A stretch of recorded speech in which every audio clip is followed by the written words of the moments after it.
Hi everyone, what's the scoop? It's SMA Program Lifecycle Live Week 1 and I'm your host, Sophie Kimball. Let's kick things off with some space news.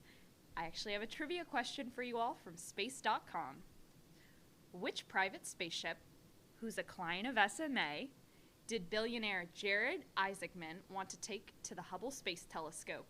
Was it A, the Boeing Starliner, B, the SpaceX Starship, or C, the Sierra Space Dream Chaser? I'll give you guys a second to think about that. But the answer is the SpaceX Starship. Jared Isaacman announced a proposal to save Hubble with a commercial space mission in collaboration with SpaceX. However, NASA isn't interested in a commercial Hubble reboot mission because of their investment in the James Webb Telescope. But who knows? Hubble is still capturing stunning images of the universe. Next, let's hear from Alan Berman about an exciting new project for management consulting. From the words of Alan Berman, we're just now starting an effort for a major prime contractor to help them with their business acquisition process. In SMA's experience, we have seen that different companies have strengths in different areas and have needed different types of support to help them pursue and win programs. In this case, the client has mature processes and they win great programs, but they just feel that things can be a little more efficient and effective. This spans from the timing of certain activities to develop customer intimacy and a strategy early to enable shaping of opportunities to better integrating activities of different functional groups and making better decisions about how to allocate resources. Our project is a review of their current processes, discussions on observed issues and desired outcomes, and then work on making changes to reflect the principles of capture excellence. The bulk of the work will be around the redesign of processes, roles and responsibilities, decision rights, inputs and outputs of each step, and criteria for advancing along the process. This is a 3-month effort that will draw on our experience with this client and SMA's expertise in capture excellence and processes. Thank you, Alan, for this insightful update. Moving on, Chris DiFiglia shared some insights from Anduril. Chris stated that the difference at Anduril is that there's just an energy and a vibe that isn't present at any other defense contractor. Anduril focuses on getting products developed quickly and with their own money, bringing them to the market. As a consultant at Anduril, be ready to have everything questioned and be ready with novel solutions that help minimize product development time and reduce administrative burdens. Anduril is very much a blank slate and everyone involved is laying the groundwork for the company's future and has a sense that they are making a difference. Is Anduril a unicorn within the defense industry? Currently, it appears that it is, and within the next few years, Anduril should be able to cement its status as such. Thank you, Chris, for sharing this perspective. Next, we had Shane Thompson provide us with an update on Parker's integration of Megit. Here's what he had to say. Parker is in the process of completing the successful acquisition and integration of the Megit organization into its business operations.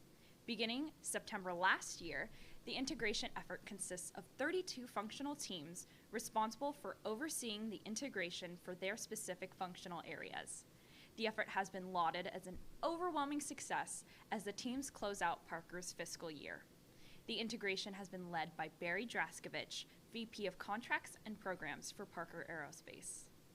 Each team was actually led by 2 representatives, one from Parker and one from Megit, from each functional area, and they're referred to as 2 in the box. Teams were then tasked with creating project schedules used to manage their specific scope in an overall integrated master schedule, IMS. Schedule execution was managed on a weekly basis through status meetings to assess performance for all 32 teams. Critical path analysis was a critical component of those status meetings. Reviews included the assessment of the primary and secondary schedule network drivers to the team's completion milestone. The schedule performance assessment also heavily leveraged the use of Baseline Execution Index, a BEI metric, to proactively manage schedule performance on a forward-looking basis. Each team also developed a risk register to identify both threats and opportunities during the integration activities. Opportunities were also tracked to help identify and realize synergy savings through the integration. Thank you, Shane, for this comprehensive update. Now, some exciting news about our summer interns from Jacque Keats. We are thrilled to welcome Alexander Santiano and Zai Patricio, who started earlier this week on Tuesday, June 10th. Jacque mentioned that we have specific objectives that we must meet with the United Way internship program.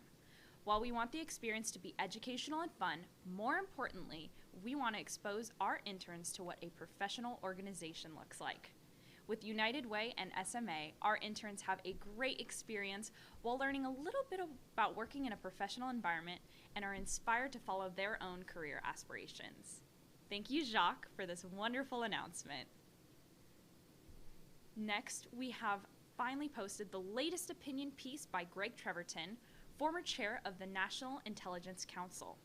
Here's an abstract of what he wrote. It is, sadly, hard to be optimistic about Ukraine. On the ground, the war has turned into a brutal slog, with the Russians slowly winning more territory, but at a high price. They have turned their missiles and drones again on Ukrainian infrastructure, especially power, and with the hiatus, Ukrainian air defenses are overwhelmed. The old-fashioned conventional war in Europe we couldn't imagine now looks less like World War II than the trench warfare of World War I, with the Russians increasingly dug in. In the long run, the war will be ruinous for Russia, further skewing its economy and depleting both manpower and military equipment it can't easily replace. That, however, is the long run. In the short run, it is the Ukrainians who will continue to do the fighting and dying. You can read the full opinion piece on our website under News, and I think Tanya's putting the link in the chat. Thank you, Greg. Finally, we can't forget this week's Art Flash. One of this year's Rose winners is the David Austin Rose, the Emma Bridgewater, named after the ceramicist and gardener. Founded in 1985, Emma Bridgewater started a ceramics workshop in Stoke-on-Trent, England, when she couldn't find a suitable cup and saucer for her mother. Her workshop has grown into a leading UK manufacturer of traditional earthen tableware. The Rose, with its pink and apricot colors, is a nod to the painterly nature of Bridgewater's ceramics. So, that's the scoop. As I get a scoop of my vanilla ice cream in the studio, we'll see you all next week. Bye.